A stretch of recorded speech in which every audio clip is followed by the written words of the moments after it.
Hello everybody, how's it going? So today we are going to be talking about scales. So you've heard of scales, you probably know several scales. You might be thinking, why have I learned scales? I think of it kind of like as a Karate Kid, Mr. Miyagi, wax on, wax off kind of thing. You're learning a bunch of things that are useful and relevant to playing, even though you don't realize that's what you're doing right away. So that's why a lot of teachers will teach their students scales right off the bat, because you're learning a lot of different things about technique, about form, and scales get used a lot in songs, literally in their entirety in segments. So scales are just really, really good and really, really useful for that. So today we're going to kind of review some of the things I've talked about in previous videos. We're going to talk about major scale patterns, minor scale patterns, why they're useful within the context of pretty much every genre of music that I can think of. And just from there, I'll just come up with a bunch of examples. So pick a scale and then how it's useful for different genres. And I did this briefly on a previous video. I'm going to go a lot more in depth, and then I want you guys to also include some examples yourselves. Okay, so we'll jump right into it. First, I'll go over a major scale, and then try to think of all the different uses that I've found for it in my musical journey. So let me know if the audio is working, if everything's going fine or not. It doesn't look like it's very loud if it is working. So just let me know in the chat if I need to do something different with the audio. It's kind of like something is weird with it. So please let me know in the comments if something is strange with the audio. Thank you. All right. So the major scale. We can start with just the C major scale.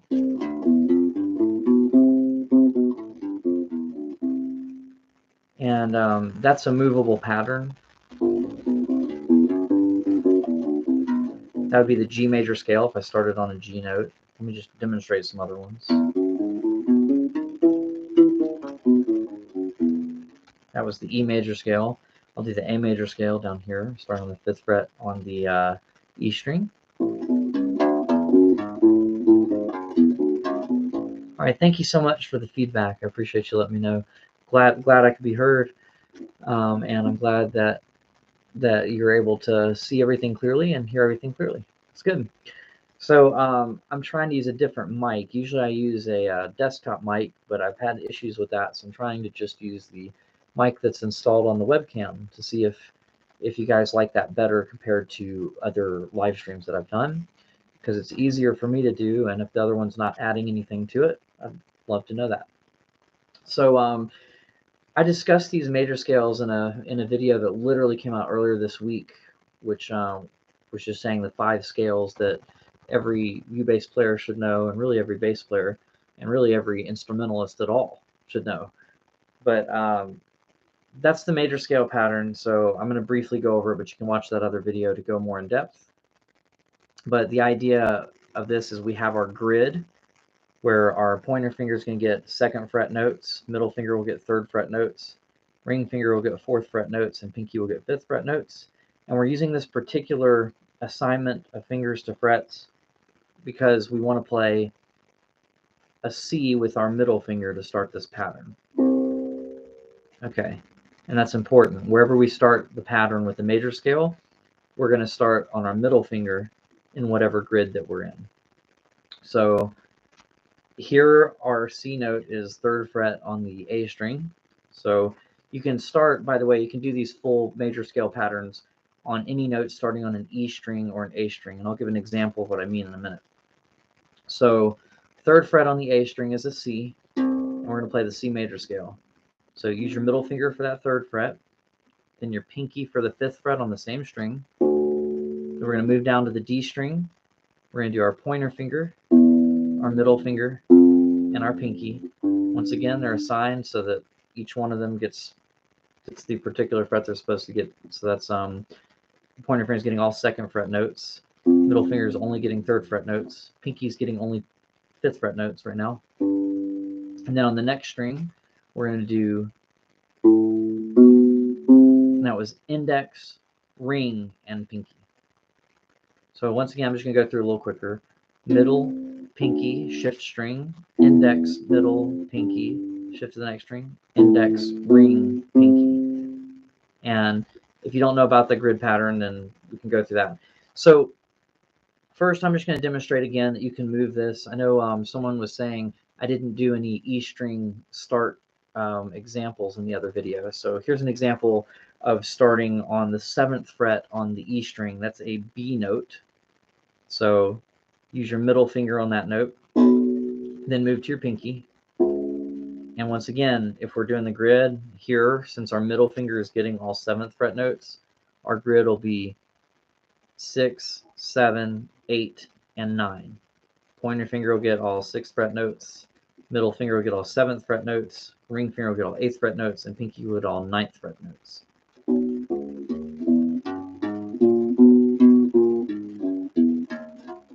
So middle on the 7th fret on the E string, then pinky on the same string. Then we're going to go to a 1 string thinner, that'll be the A string, index, middle, pinky. Then on the next string, index, ring, pinky. So it's the same exact pattern that we did here. We're just starting on the 7th fret of the E string, and just when we go up to the next part of the pattern, we're only going to the next thinner string, when I'm saying do the string shifts. So just know that we're not doing any string skips right now, and that's the reason that the major scale patterns will work on the E string or the A string, just any of those notes. So I'm just going to play through some, but it's always going to be the same finger pattern here if we're doing a major scale. Middle, pinky, index, middle, pinky, index, ring, pinky. Okay, and then we start here, index, pinky, index, middle, pinky, index, ring, pinky. Same pattern. If we were to start way up here on the 10th fret of the A string, that would be a G note, so it's a different kind of G scale, but it's a different place.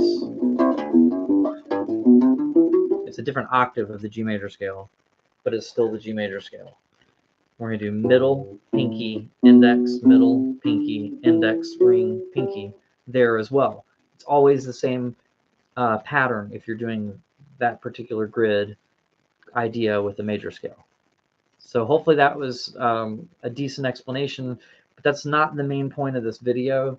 So we've got our major scales. We kind of understand that aspect of them. There are many other ways to play them.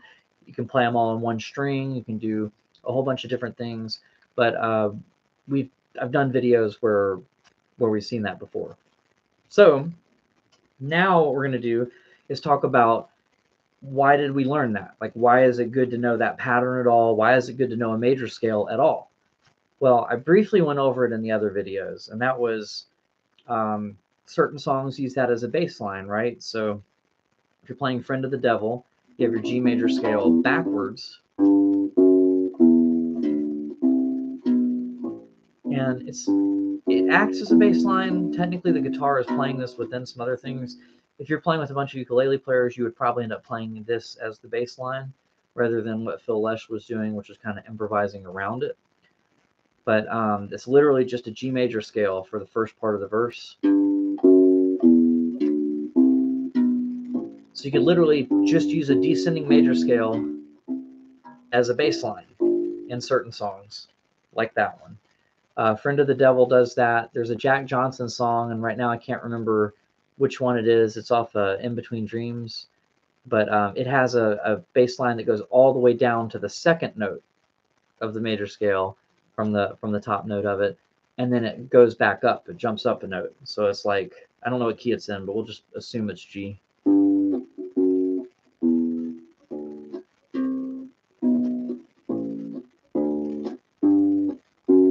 Did you notice? So I'm going all the way down the scale, and then here I jump back up from the 5th fret on the E string to the A string, and that's really the only place that it changes.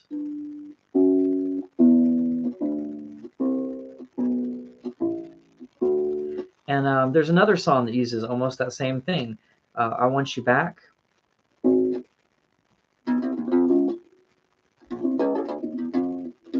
Not that part. when it gets to the chorus, did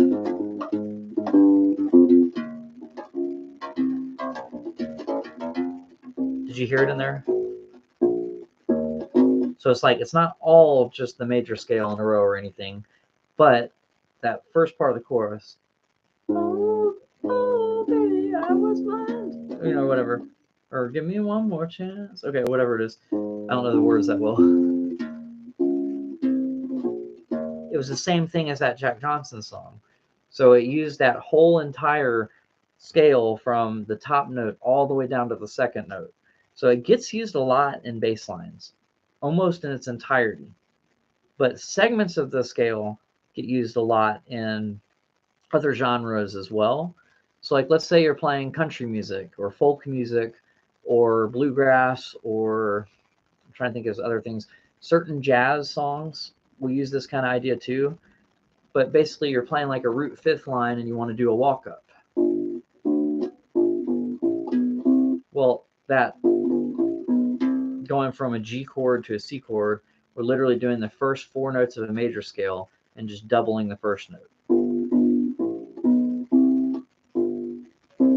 And you can also walk back down if you're going from a C chord to a G chord. And when I say a C chord to a G chord, I mean both major chords. But you can use segments of the G major scale there. You could also use it to get to from a G chord to a D major chord as well.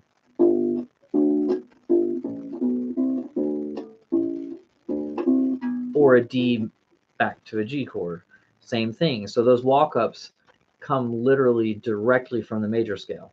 Now sometimes you have to figure out which major scale they're coming from, because like if you're going from a D chord to a G chord, is that coming from the D major scale or the G major scale? It kind of depends on the context of the song.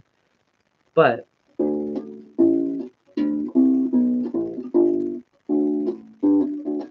that kind of thing happens all the time, and that was literally the first five notes of the G major scale, but in reverse. D, C, B, A, G. So from our pattern, we're starting on the fifth note, and that's going to be our pinky on the fifth fret on the A string. Then we're going to go backwards down the scale, so it'll be going to our middle finger on the same string, index finger on the same string, then our pinky on the E string, and our middle finger. So that is a walk down that we can do.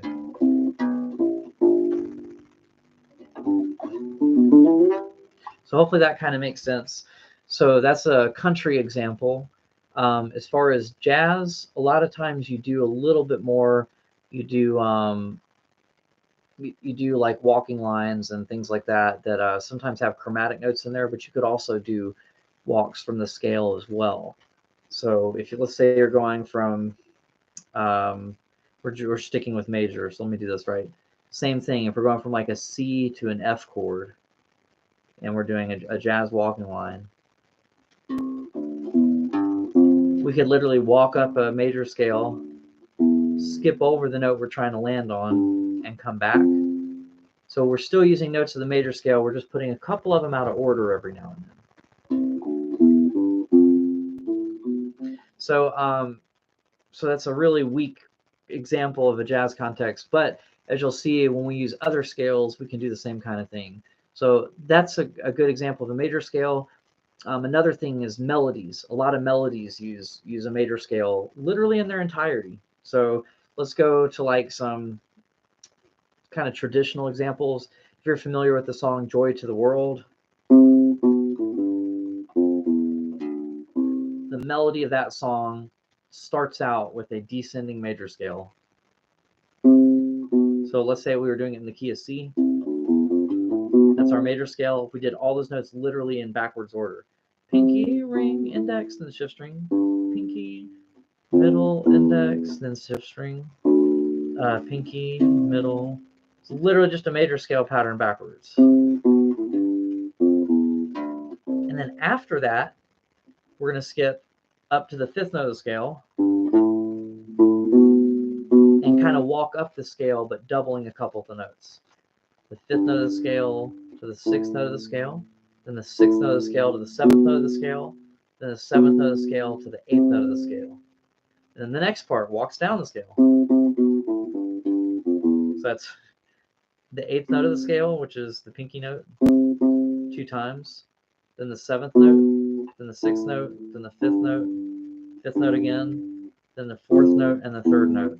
So literally all of this song comes directly from a major scale. And if you know that pattern, you just got to know when to repeat notes, when to change direction within the notes, or change, like whether you're going up the scale or down the scale. And occasionally you might need to know when to shift notes. Let me think if there's a, sorry, skip over some notes, but still using the same grid and the same finger pattern. Let's see.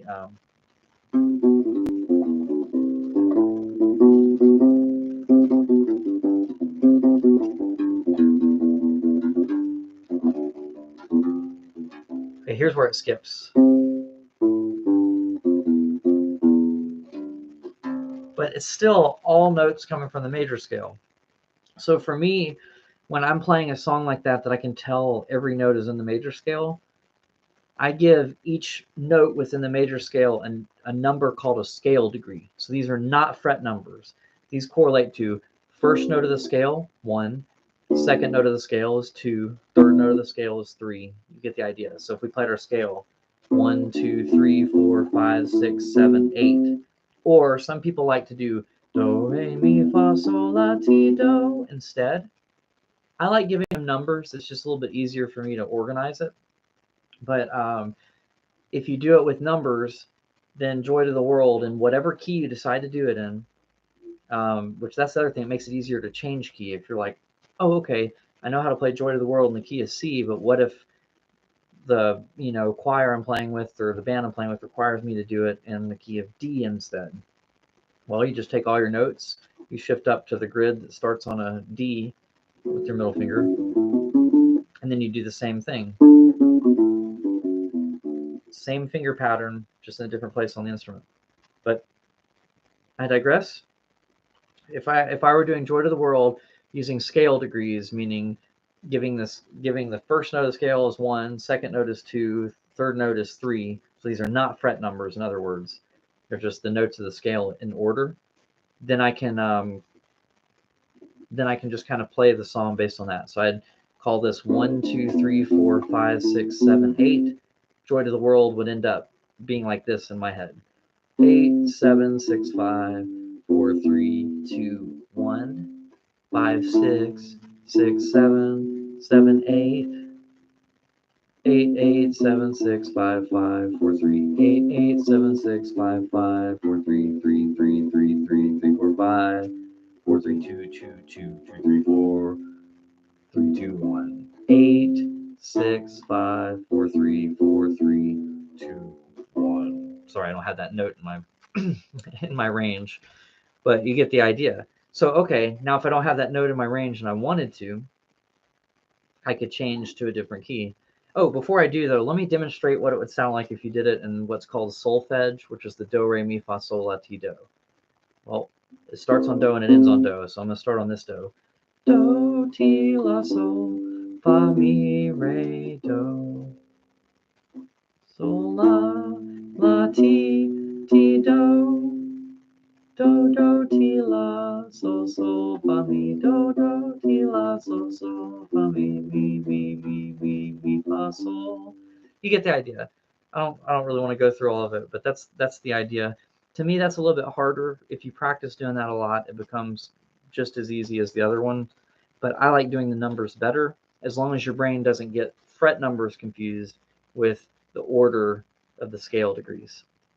Contratranto says, I prefer using scale degrees as well. I think it makes things much simpler and more versatile. I agree. I like that too. Because then you also have some people in certain parts of the world memorize based on fixed do, which means do is always middle C on the piano. And then that gets really weird. And I feel like gets in the way of theory in some ways. It might help you memorize notes, and it might help you develop really good relative pitch and everything, and maybe even semi-perfect pitch, if you have that note memorized. But in the grand scheme of like breaking things down based on a scale, it makes this concept that I'm going over much harder to grasp. So anyway, we've got that.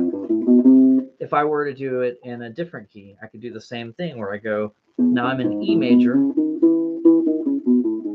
using the same finger pattern, middle pinky, shift string, index middle pinky, shift string, index ring pinky. But I can do the same thing I did there where I give them numbers 1, 2, 3, 4, 5, 6, 7, 8, just the order they appear in the scale.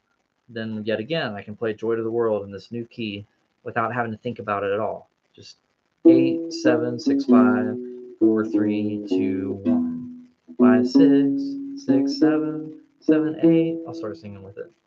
8, 8, 7, 6, 5, 5, 4, 3, 8, 8, 7, 6, 5, 5, 4, 3, 3, 3, 3, 3, 3, 4, 5, 4, 3, 2, 2, 2, 2, 3, 4, 4, 3, 3, 2, 1, 8, 6, 5, 4, 3, 4, 3, 2, 1. It's the same exact thing I did over there, but now I can do it here too. So that's all great, right? But we're bass players. We're not always going to be playing melodies. A lot of times we're going to be playing bass lines. Sometimes bass lines are going to have walk-ups, and sometimes they won't.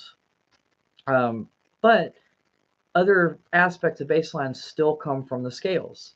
So we'll stick with major scales, and then eventually I'll do the exact same stuff with the minor scales so you get the idea of how it's the same idea, just with a different scale shape, scale pattern. Okay, so if we have major chords, like let's say a ukulele player, their music says they strum a C chord for measure, and then they strum a G chord for measure, they strum an F chord for measure, and those are all major chords, C major, G major, F major. We can use our scale to figure out what notes to play with those chords. So let's say they're playing a C major chord. Well, their C major chord is made of 3 notes, basically. A C, which is the first note of the C major scale, an E, which is the third note of a C major scale, and a G, which is the fifth note of a C major scale. So that's our arpeggio. But when they play a chord, they're playing those notes at the same time. So that's why it's a chord for them. And I'm voicing it differently, but there's a C here, an E here, and a G there. I could do them in order like this. It's just a little more painful on my hand. C there, E, and then G. So they're playing them at the same time, and we would play the notes individually. Well, if we know it's the first note of the scale, the third note of the scale, and the fifth note of the scale, 1, 2, 3, 4, 5, then when we play a major chord, when they're playing a major chord and we're playing an arpeggio with it, we don't really have to think about the notes that are individually in each arpeggio while we're playing, because that would just be a lot of thinking going on in our head while we're playing. All we really have to think is this pattern of first note of the scale, third note of the scale, fifth note of the scale. So they're going from a C chord to an F chord to a G chord. Well, I'm going to start on a C, middle finger on a C, first note of the C major scale, third note of the C major scale, fifth note of a C major scale. Now they're going to an F chord. Okay, well, I got to put my middle finger on an F now. Pretend our scale is starting there. We can start it up here if we want to have all the notes, but it's not necessary. So that's going to be the first note of the F major scale, which is F. The third note of the F major scale, which we don't need to know the name of, but we can figure out easily. It's an A. And then the fifth note, which once again, knowing these patterns, we don't need to know what the fifth note of a F major chord is in order to do this. We don't need to be thinking about all that information while we're playing. It's good to know these things, but while you're playing, it's good to kind of have some of that on autopilot and not be overthinking and playing the note late because your brain is thinking, oh, what is the name of the note I need to hit, instead of just, oh, it's this pattern. So it's kind of like, instead of thinking C, E, G, you're just thinking root third fifth, okay, and then now I'm doing an F chord, root third fifth, now I'm doing a G chord, root third fifth, and then you can see the finger pattern that ends up coming from that. Middle finger going to index finger on the next string over, and going to pinky on the same string. First note of the scale, third note, and the fifth note of the scale, of the C major scale. So that's all we need. So anytime we have a major chord, we start on our middle finger, then we go to the next thinnest string and go back 1 fret to play with our index finger, and then we play the next note with our pinky based on that grid. And all of a sudden, if a song has a whole bunch of chords and you're doing this kind of pattern over it, which is just an arpeggio. You're playing root, third, fifth, root, third, fifth. Well, let's say it goes C major to G major to D major to G major. So I said, wait, did I say C to G already? Let's do C major to A major to D major to G major, just so there's more of them, right? C major to A major to D major to G major. So here's the whole thing without me talking over it.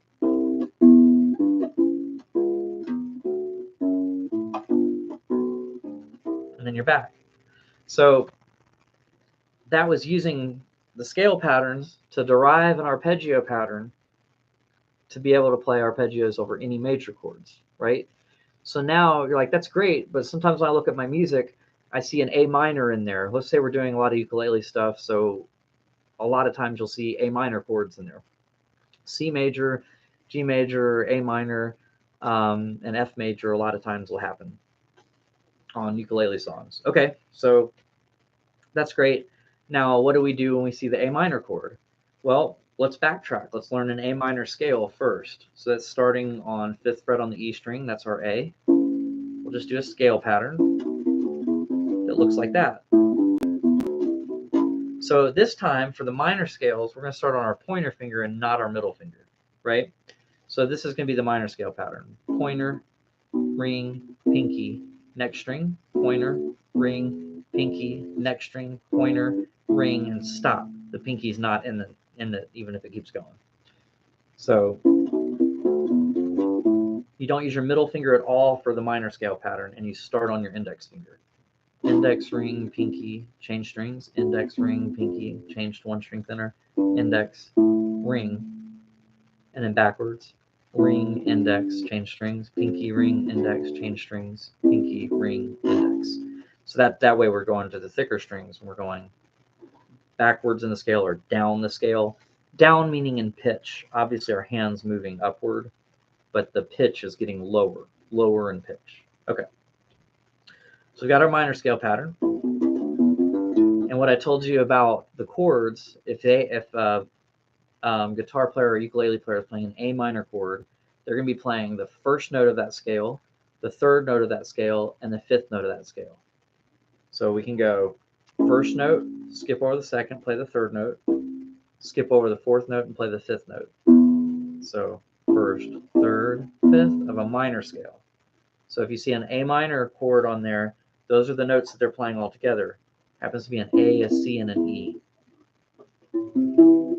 They play it all together, they sound like that. And we don't play them all together. We play the notes separately.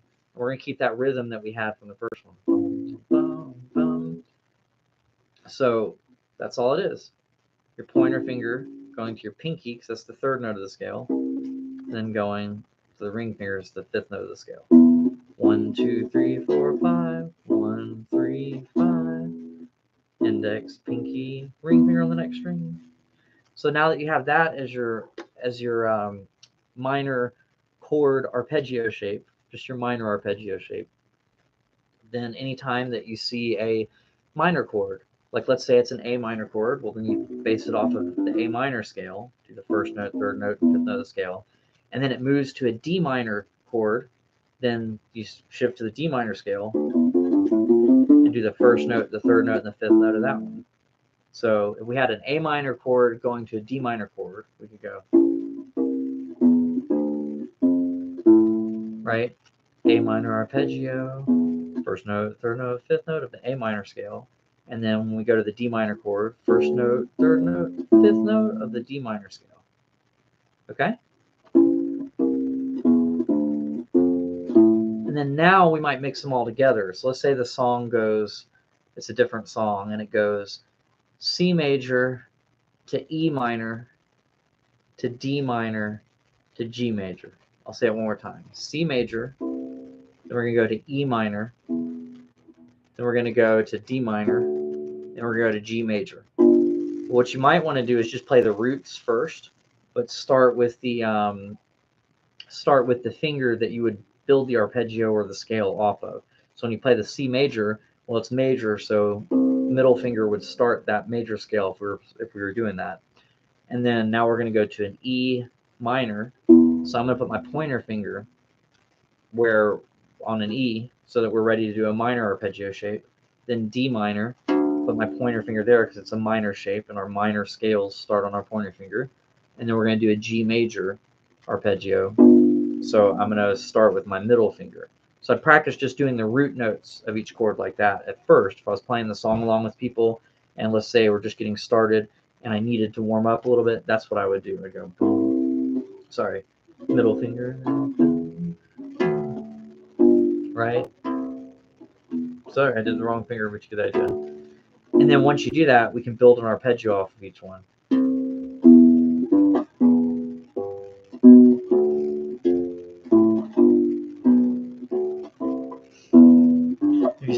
If you start with the wrong finger, you can adjust, right? Because you understand the idea of the scales. So C major scale, right? We're picking the first note of that scale, third note of the scale, and fifth note of the scale to play that C major arpeggio. Now we're going to an E minor chord. So, okay, that comes from the E minor scale. So first note, third note, and fifth note of that scale. Then we've got a D minor chord. Okay. So that's our D minor scale. So I'll play the first note of that scale, third note of that scale, and fifth note of that scale. And we've got a G major chord. So you're going to do first note of that scale, third note of that scale, and fifth note of that scale. Okay. So C major, E minor, D minor, G major. And that's how you can build a bass line using arpeggios that are derived from these scales. So that's a lot more complex than just using the scale in order, right? But that's something that you can do. So then there's a whole other world to when you know what key you're in. There's an overarching scale that works through all of it. But that's a whole other territory that's kind of hard to explain from this point if you don't already know the theory behind the scales there. So those are really good reasons to learn your major scales, right? You have all these patterns that you can move around, and then you're not having to think about every individual note on the fretboard the entire time you're playing. So it's kind of like if you're doing a D major arpeggio, you're not having to think D, F sharp, A. You're getting to think root, third, and fifth, and I'm starting on a D. So even though it still requires you to memorize your notes so that you know where you're starting, your brain's not bogged down by thinking notes and finger patterns and where am I going next and what's the rhythm along with this. You get to like take away a few of those so that you can be kind of on autopilot for some of it. Okay. And then that allows you to just focus on the rhythm more. Cool. So does anyone have any questions about any of this or any questions about the U-bass in general? So I think I've kind of gotten through why it's important. I'm going to continue, though, to explain why learning those scales in particular, the major and the minor scale, are really important. So if you have questions, let me know. But until then, I'm just going to kind of explain all the other scales can kind of be derived from those scales. And here's what and maybe not every scale, but a lot of them can be derived from those scales. So let's say we start talking about modes of a major scale. Okay, well, first of all, if you have a 2-octave major scale, all the modes can come from just one single major scale, just stacked twice in a row if you do 2 octaves of it. Oh, I ran out of frets. Let me do a G major scale instead. And obviously that breaks out of our normal pattern. But if we were going to do a Dorian mode that's in the key of G major, that would be A Dorian. So I just start on the second note and then go up to the second note an octave higher. So, but that doesn't really make sense for what we're doing because pattern-wise, it's a weird pattern if you do that. So to center it around an A note, if we were doing A Dorian, we'd either do that or that. And let me explain how I got that. So a Dorian scale is basically, it sounds minor, and the chord that would go along with it, if someone was playing an A Dorian, the guitar player might be playing an A minor chord or an A minor 7 chord. And if someone else is soloing over the top of that, they're going to be using this mode, the A Dorian mode. Do they have to? No, they could use a different mode, but we'll just stick with this for now. So the A Dorian mode, just to give you an example, I'm not going to go through all the modes today, but the A Dorian mode is a minor scale with a raised sixth note. So you're playing through the A minor scale until you get to the sixth note, and you'll just raise that up one fret. And then you do the other notes exactly as they were before. So it's kind of like we're playing in our grid until the sixth note of the scale, and then we're having to stretch out of our grid for a second, but then we're back in our grid for the seventh note and the eighth note. Oops. So see how it's a lot easier to derive that Dorian mode from thinking about it as a minor scale with a raised sixth. So you can kind of use that to break down these other patterns and memorize them easier. So that's just a good reason also to have your major scales and your minor scales memorized. The other thing, we went over the natural minor scale.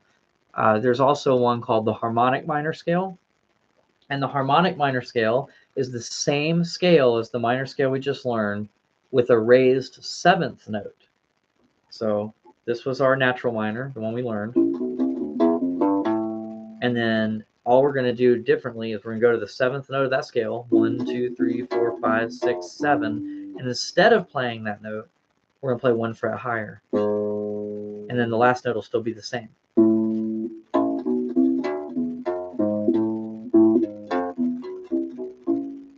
And then there are a lot of uses for that scale as well. But yeah, so that's a whole lot of things that you can do with the scale. You can derive the modes from the scales in one way or another. You can use arpeggios that you derive from there.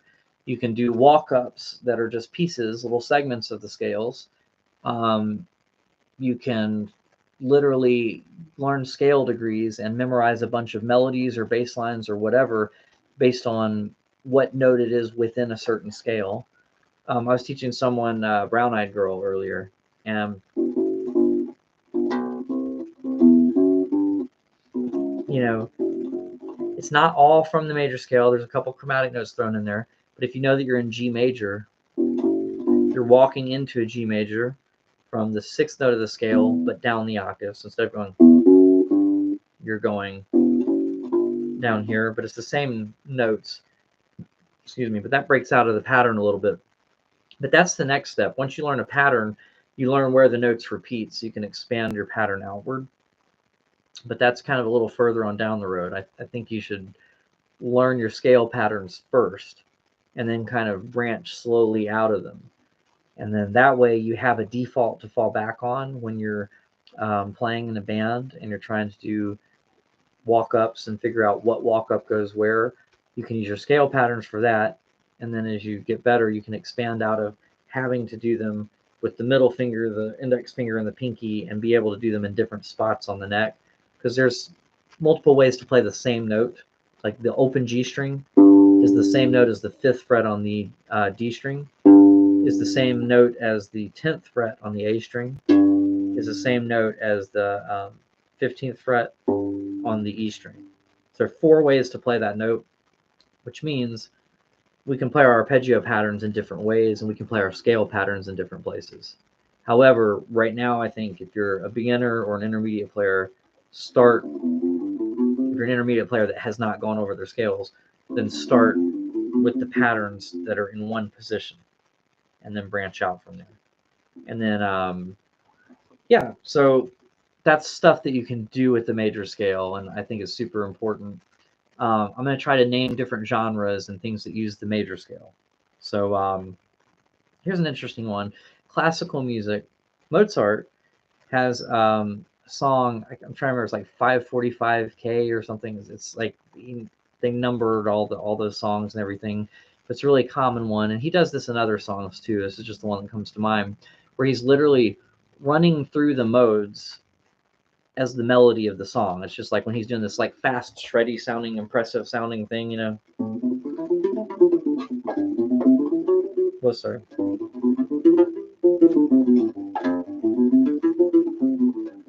Right?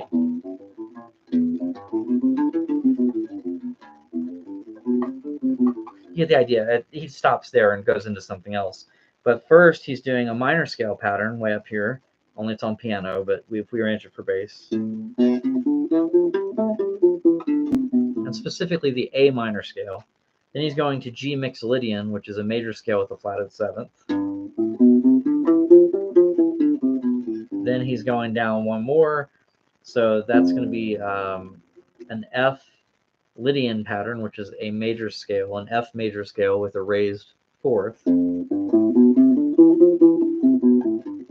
And then he's going to end up with an E Phrygian scale, which is a minor scale with a flatted second note, before he gets down to D and changes it up a little bit from there. It would be like D Dorian after that. But what's interesting about this is A minor, you can use that shape to get your way through it, and then go to your G Mixolydian. But there's a secret. All of these modes that he's doing are actually subsets of the C major scale. So literally it's like starting on the sixth note of the C major scale, then going down to G and starting on the fifth note of the scale, then going to F, then you're starting on the fourth note of the scale, then you're going to an E, third note of the scale, and then from there you can go elsewhere. So you can think about it two different ways. You can think about it, oh, I'm doing this mode and I'm deriving this from different scale patterns and saying it's a minor scale with a raised sixth, it's a major scale with a flatted seventh, it's a major scale with a raised fourth. And that way you have these patterns that are easy to maneuver because you're used to practicing them, right? Or you could think of it all as the C major scale, starting on different notes within it, and have to like break out of different patterns and kind of move a lot on one string and shift really quickly. So either way, there are two different schools of how to do that. But knowing a major scale pattern and knowing a minor scale pattern and how to vary it up to get the modes can help you play it faster a different way. So that's it doesn't help you as much on piano, because on piano it's always thinking of it as, oh, it's the C major scale just starting on a different note. So I'm only doing white keys and then going down another one. But if we try to translate that to bass, it might be easier to think about it in terms of modes. So just an interesting thing. How many of you guys understood that? I know there are a few of you watching. Did that make sense to you, or was it just a bunch of like confusing, like just over your head kind of stuff and everything? I'm just curious to know who's watching and kind of where you guys are at on your musical journey, because I may be speaking pretty far ahead. But the point is, scales are super duper important, and you can derive all this other stuff from them. They're just a starting point. And that's why I think everyone should learn scales. So when you're sitting there and you're practicing those patterns, you don't realize that you're getting the benefit of the dexterity of playing within a grid and using all those different fingers to be able to play the next scale pattern if you're learning a different one. And then you're also getting the idea of moving directionally. So when you're doing a walking line, knowing that you're walking up in pitch. If you're going up a scale, you're going up in pitch, and you're doing it in a way that's not just linear on one string that makes it really obvious, but you're also seeing how it works when you go to the thinner strings. So there's a benefit of that as well. Most melodies stick in one key for a long time, if not the whole entire song. So if you learn major scale and you learn this idea of scale degrees, a whole bunch of songs just kind of skip around within that. So let's take Ode to Joy, for example. That starts on the third note of whatever scale you're in. So if you're in the key of C, it'll start on an E. So third note, I'm just going to say third, fourth, fifth. Third, fourth, fifth, fourth, third, second, root, second, third. I'm just going to say 1, 2, 3, 4, 5, 6, 7, 8. 1, 2, 3, 4, 5, 6, 7, 8. It would be 3, 3, 4, 5, 5, 4, 3, 2, 1, 1, 2, 3, 3, 2, 2, 3, 3, 4, 5, 5, 4, 3, 2, 1, 1, 2, 3, 2, 1, 1. But then you can get to the point where you're so good at that idea that you start recognizing bass lines in terms of that. So if you were playing, I'm trying to think of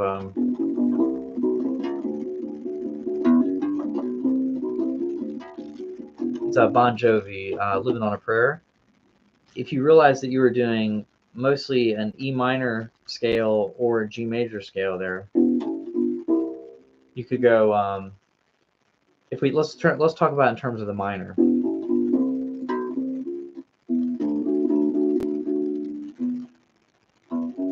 Let's talk about it in terms of G major. You're starting on the 6th note of the scale, but an octave down. 6, 7, 1, but instead of being down low like that, you're instead of being up high, 6, 7, 1, you're taking those notes down the octave. You've got 6th note of the scale, 7th note of the scale, and then the 1st note of the scale. 6, 7, 8 down the octave is the 1st note of the scale. So you've got 6, 7, 8, 4, 3, 4, sharp 4. It's not on the scale, but we can still use that to figure out. It's 1 fret above the 4th note, and then the 5th note of the scale.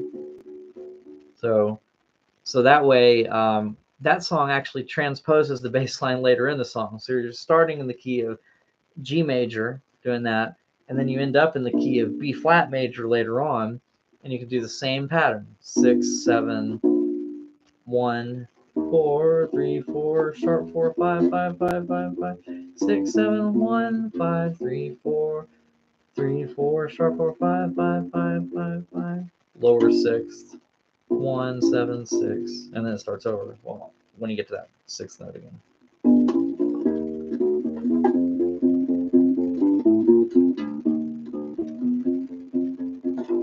So this came in handy on a lot of wedding gigs, right? Because you get different singers. Some nights you'll be playing a song and a female singer will be singing it. And some nights you'll be playing a song and a male singer will be singing the same song in a totally different key. So another example of this, Don't Stop Believing.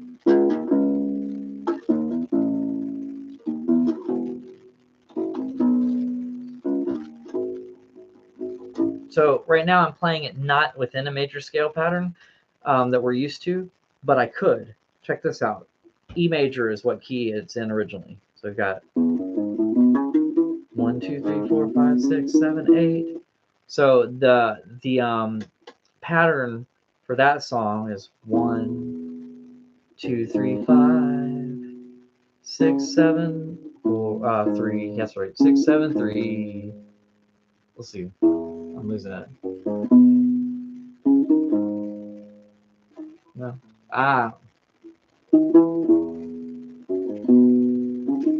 I skipped. So the first time through it's 1, 2, 3, 5, 6, 7, 4. No, it's not. It's 7, 7, 8 for the first time. I think it's like. Oh, it's. That's what it is. It goes to everyone. So 1, 2, 3, 5. Huh, that's weird. 6, 7, 6. That's what it is. 1, 2, 3, 5, 6, 7, 6, 7, 8, 3, 4, 7, 8.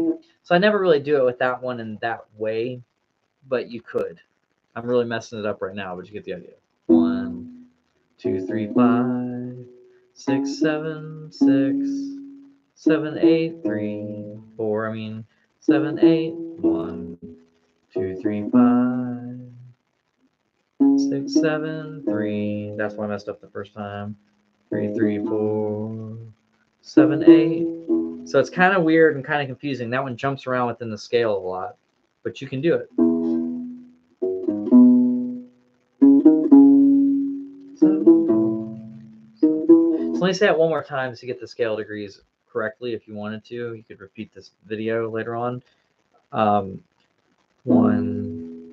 2, 3, 5, 6, 7, 6, 7, 8, 4, 7, 8, 1, 2, 3, 5, 6, 7, 3, 3, 4, and then you kind of go over a little bit. But the point is, that's an E. But when I play it with people in the key of D, my brain's doing the pattern without me really having to do the numbers. I just kind of memorize the pattern. But until you get there, you can use the numbers to help you.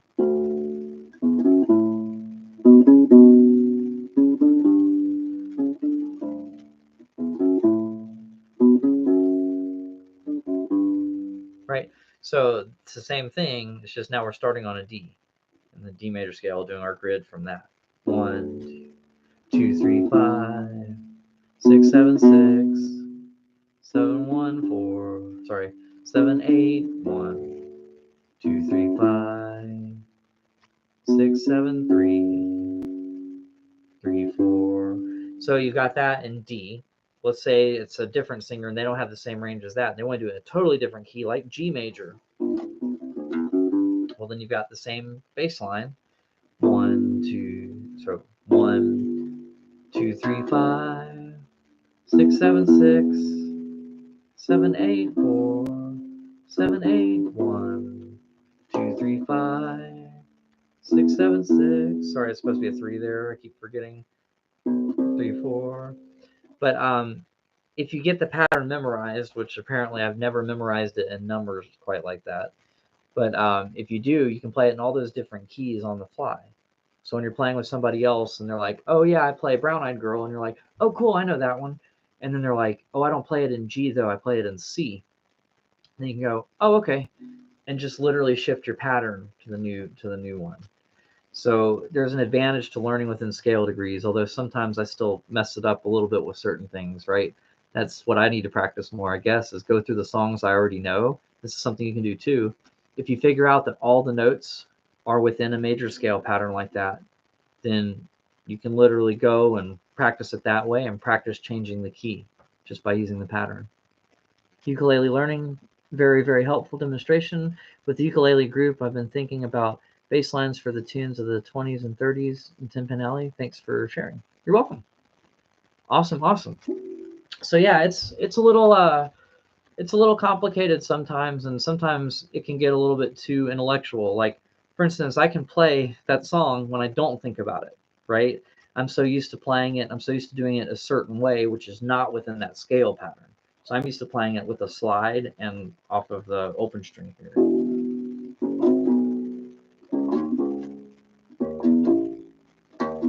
Right, so I'm used to doing it that way. So when I move the pattern around, I'm thinking more like intervals like that. So if I do it in D,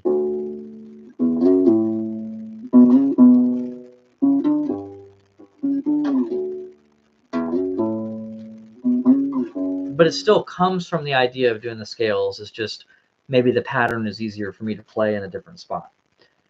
But it's good for me to go back, and I'm kind of enjoying doing this because that showed that I have a weak point on knowing the numbers of that one. So if I had that one memorized a little bit better, it'll be easier for me to transpose into keys that throw me off a little bit. So sometimes you'll get to a key where it's hard to stay low on the bass without changing your pattern. And that's when you need to learn other ways to play scales. So I have a video where I talked about learning the major scale on one string. And then that way you have options, right? So if you couple that knowledge of how to play it on one string with the ability to take the higher notes minus 5 frets to get them onto a thinner string, the next thinner string, then you can come up with a variety of different patterns. So you can play the first, second, and third note on one string, and instead of playing the fourth note here, just think about what fret it's on. That's the 8th fret. 8 minus 5 is 3. So when I move one string thinner and go to the 3rd fret, that'll be the same note. And that's how we derive these patterns, because these strings are 5 frets apart from each other, basically. So from here, if you play the 5th fret, that's the same as the open next string. 5th fret on this one is the same as the open next string. And this is because they're tuned in fourths. And when I say fourths, I mean the distance between the first note of a scale and the 4th note of a scale. And believe it or not, between the major and minor scale, the distance between the 1st and the 4th note is the same distance. So major scale, our C is our 4th note of our G major scale. If we play our G minor scale, C is still the fourth note of that scale. So our bass is tuned in fourths. That's a whole other thing. You can learn intervals, which is kind of what we're talking about when we say these scale degrees. Intervals are the distance between like the first note of the scale to any of those other notes. So you can learn that theory after you've learned the scale as well. So there are a whole bunch of uses of scales, and you can get by without knowing the names of the scales and understanding that you're doing them. But chances are, if you've learned a blues pattern and you've learned some other things, you're coming dangerously close to having learned the pattern already and learning the scale already. And you might as well just go ahead and bump up your knowledge a little bit and then have it translate to not just that song, but a variety of other songs. So the reason a lot of people like playing blues is because with blues, you have a pattern that usually comes from either a scale or a mode. So a lot of times it's like the Mixolydian mode, which is a major scale at the flatted seventh. So this line comes from that. And then you can move that anywhere.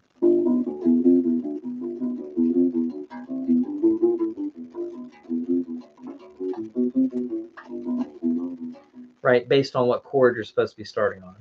So let's say we're starting on A. And your chords will be an A chord for 2 times through that pattern, a D chord through 1 time through that pattern, back to an A chord, and then we'll go to an E chord eventually. And they're all 7th chords, so we're going to use that same pattern for each one of those. The D, then back to A, then E, and then back to A. So that's a simplified version of that blues. You can do other things with it where you add extra chords in, but that's the simplest way to play that. So how much of that made sense to you guys, the people that are still watching? Are there any things that you have questions about? Because I know I moved pretty quickly through them, because they're really just examples of why the scales are important and places you can go with them. For now, it's like if you learn a scale pattern, then the next step is probably just to figure out how to derive the arpeggio from the major scale pattern, which is why in my course, which if y'all aren't familiar with my course, I can put a link in the description or something. Let me, or a link in the chat rather. Let's do that. How do I get to my channel? There it is. But basically that's why I went in that order in my course. So I'm just going to share this playlist with you guys if I can get to it. Where's the share button? Share, copy. But this course kind of walks you through, and you can, if you know some of this stuff, like, and you're just looking for the theory parts of it, you can skip around in it and find the one that starts with scales, and then you'll realize that it goes to arpeggios after that. And it even starts before scales, like learning the grid pattern, like why are we doing this grid? So if you had questions about the 4 fingers in a row thing, it starts with that warm up. And just know that you can do the grid anywhere that you have 4 frets in a row. It's just you assign your finger to 4 frets, your fingers to 4 frets that are in a row. Meaning if you assign them here, 3rd, 4th, 5th, and 6th, means your pointer finger will get all the, or your index finger, pointer finger, same finger, will get all the 3rd fret notes. Your middle finger will get all the 4th fret notes. Your ring finger will get all the 5th fret, and your pinky will get all the 6th fret. And if you're in a different spot, if you're doing a different scale, you might have your pointer finger getting all the 7th fret notes, your middle finger getting all the 8th fret notes, ring finger getting all the 9th fret notes, and your pinky getting all the 10th fret notes. So that's the grid idea from the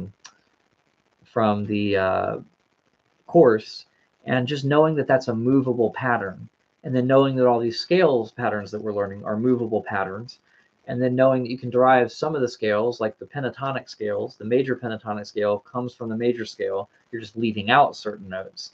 The minor pentatonic scale comes from the minor scale. You're just leaving out a couple of notes. And the blues scale takes the minor pentatonic scale after you've already taken those notes out and adds a different one back in. And so that's what I went over on the video earlier. So if this didn't make much sense because I'm just kind of summarizing it, that means you can go back to the course and watch the grid video to understand what to do with that and just get your fingers warmed up with all that stuff. So then after you do the grid stuff, you can move on to learning a major scale and a minor scale pattern. And that was in this video, but you have more resources with the course. And then after you do that, major and minor scales, you can learn arpeggios from that. And those arpeggios help you out a lot in making bass lines. And so then in the course, I demonstrated how you can do that and kind of what you can do. But there are different rhythms you can play with the arpeggio depending on what genre you're playing. So like if you're playing a, so let's just take an example, C major scale. Okay, now I'm going to get my C arpeggio, C major arpeggio from that. First note, third note, fifth note, and we could add the eighth note to it, but we don't have to. So I'm just going to say first, third, and fifth, because that's just repeating the first note up the octave. So we just got those three notes. And if you're playing like a country sort of vibe, you could play half note, quarter, quarter as your rhythm. 1, 2, 3, 4. And if you're playing a more like calypso sounding thing, or sometimes New Orleans sounding songs, you could play it as 1 and 2 and 3 and 4 and. So that rhythm is like 1 and 2. So then you just do an arpeggio based on whatever chord is in your music. Just match that chord up with the scale with the same name, and then play the first note, the third note, and the fifth note of that. And then otherwise, if it's a country song, you just play the first note and the fifth note of that scale. But yet again, it comes from the scale. So if you hear someone say a root fifth line, they're talking about the root of the scale of whatever chord you're playing, and the fifth of the scale. And they really mean the root and the fifth of the chord, but the chord is derived from the scale. So once again, it all goes back to scales.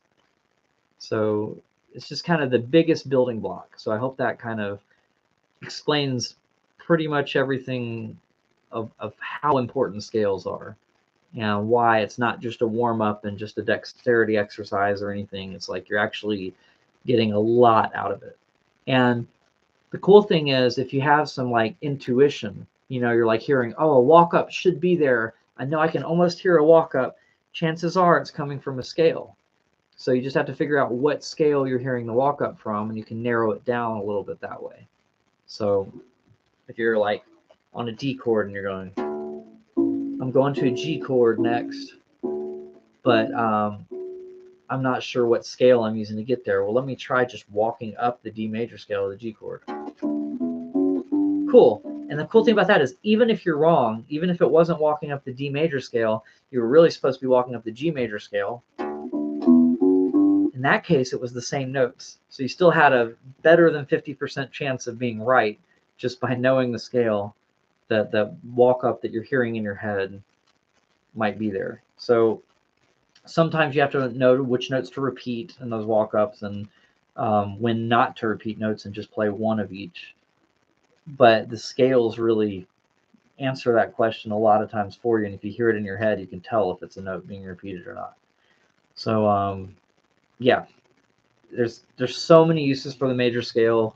It becomes intuitive after time.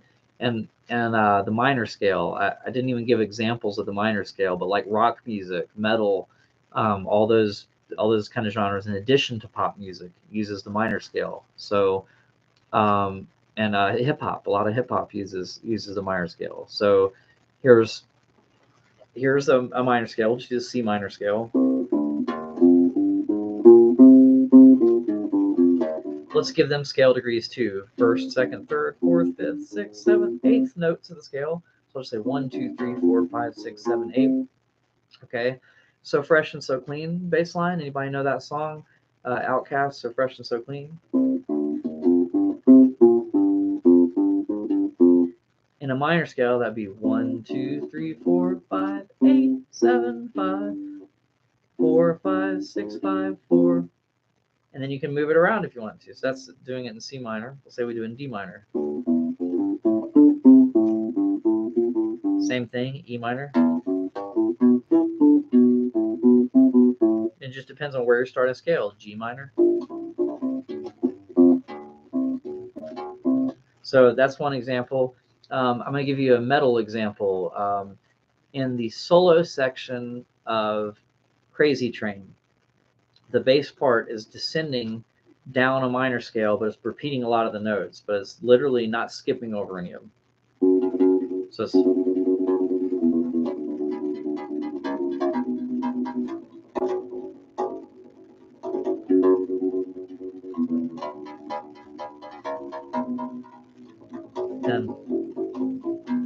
then it goes up the minor scale.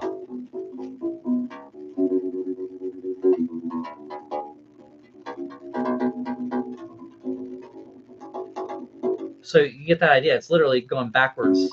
8, 7, 6, 5, 4, 3, 2, 1, but you're repeating a lot of them. 8, 8, 8, 8, 8, 8, 7, 7, 6, 6, 6, 6, 6, 5, 5. Only it's double of that. I just can't say it that fast.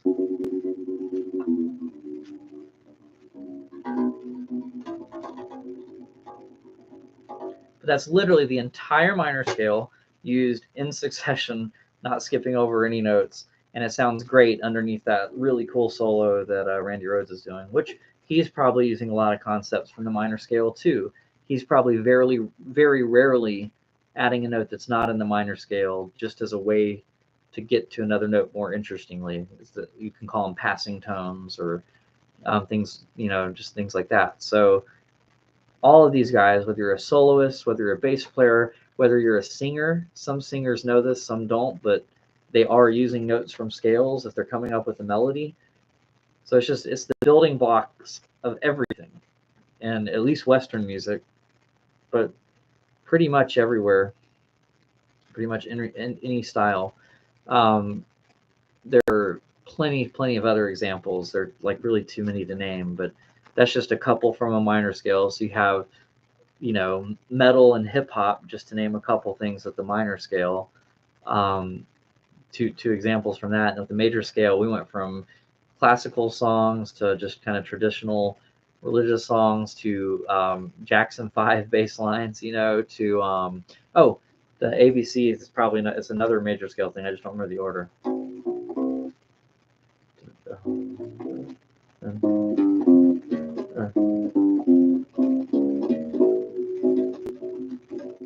So it's the same kind of thing. 1, 2, 3. So he's literally saying the scale degrees that he's playing. A, B, C, do, re, mi is the solfege. 1, 2, 3. Literally, those lyrics are doing nothing but naming the notes in the scale. Although it may not technically be ABC because ABC would be minor. A, B, C. So if they were starting the key of A, they'd really be playing A, B, C sharp. Easy as 1, 2, 3. Simple as do, re, mi, which those would all be right. But I guess ABC is the one part where they're technically not calling it out like it is. But the 1, 2, 3 and the do, re, mi are exactly what we're talking about. Scale degrees, 1, 2, 3. First note of the scale, second note of the scale, third note of the scale. And do, re, mi. First note of the scale, second note of the scale, third note of the scale, in what's called solfege. The do, re, mi, fa, sol, ti, do, re, mi, fa, sol, la, ti, do, ti, la, sol, fa, mi, re, do. Right? 1, 2, 3, 4, 5, 6, 7, 8, 8, 7, 6, 5, 4, 3, 2, 1.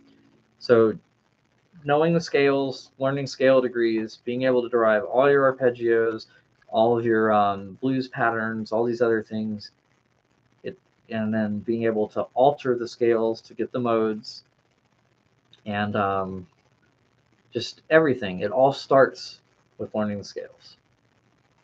Whew, that was a mouthful. Does anybody have any questions about anything? Because I feel like I've covered that pretty extensively in the last hour and 9 minutes.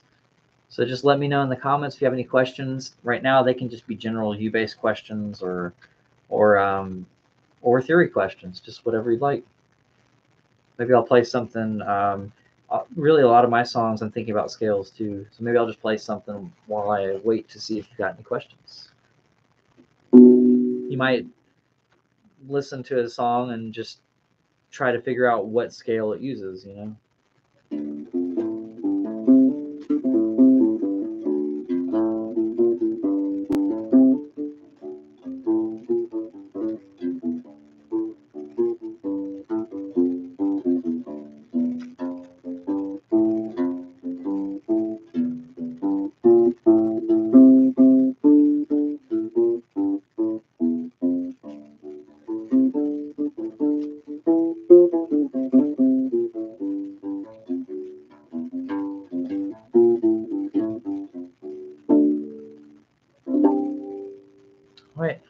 I'll give you guys one more chance. If you have any questions, please type them into the chat.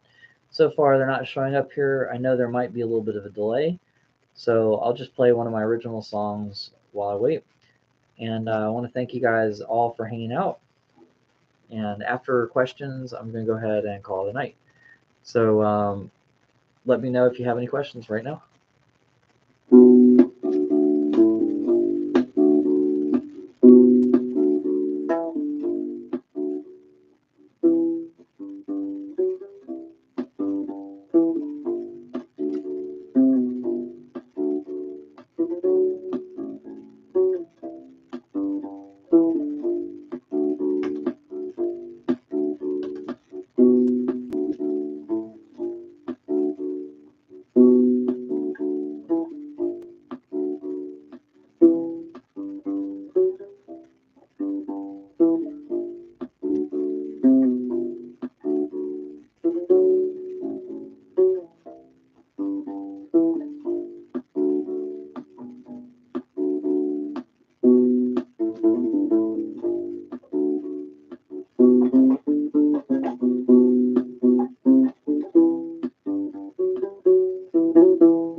All right, so that song, Hey Ukulele Learning, that song was Green Tea. And that one is basically all in G major with the exception of this little passing tone right there. So I'm using nothing but the G, but notes of the G major scale, just spread across different octaves. And let's see, excellent stuff. Thinking about that lovely cornbread. So yeah, so right now I am out of town, as you can probably tell by the blue background, being a different room. And if you've watched my other videos, you know I'm normally in my music room. So I've had to be out of town for my girlfriend's had a family emergency, so I'm just out of town. But Cornbread is being looked after, and I'm thinking about her as well, hoping that she is okay. If y'all aren't familiar, Cornbread is my cat, Melanie Cornbread. She actually has a YouTube channel. I believe it's just that. So hopefully, if you can go there, well, I guess it doesn't tag it like I thought it would. But yes, Melanie Cornbread is her name, and sometimes she makes appearances in the videos and the live streams. But for now, she's being looked after in a different place. But thank you guys so much for tuning in. I hope you've enjoyed the live stream, and I hope you've learned a thing or two. And if not, then that's great. That means you know a lot of stuff about music, and I just appreciate you hanging out and being here. And Ukulele Learning says, "Good night. Thanks for making the world a better place to live." Cool. Thank you. I'm glad I can help. Because yeah, I hope this kind of stuff helps. It's just fun. It's music. Gives you like a break from thinking about other things, and so that's the nice thing about music. And then Laurie says, amazing name and also great lesson. Thank you.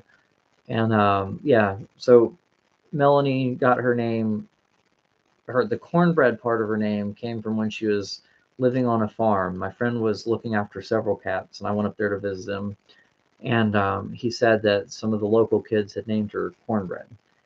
And she was kind of sickly and kind of just needed some help. So I kind of just took her in and, you know, took her to the vet and got her well. And and then yep, and then after she's been well, I mean, she's just been hanging out at the house and everything ever since. But thank you guys so much. I'll see you next time, which I do a live stream every first Thursday of the month, unless there is a conflict. Next month, that might be the second Thursday instead. But yep. Thank you all again for hanging out. I hope you've learned something, and I hope you have a wonderful night, week, or till the next time I see you. Bye.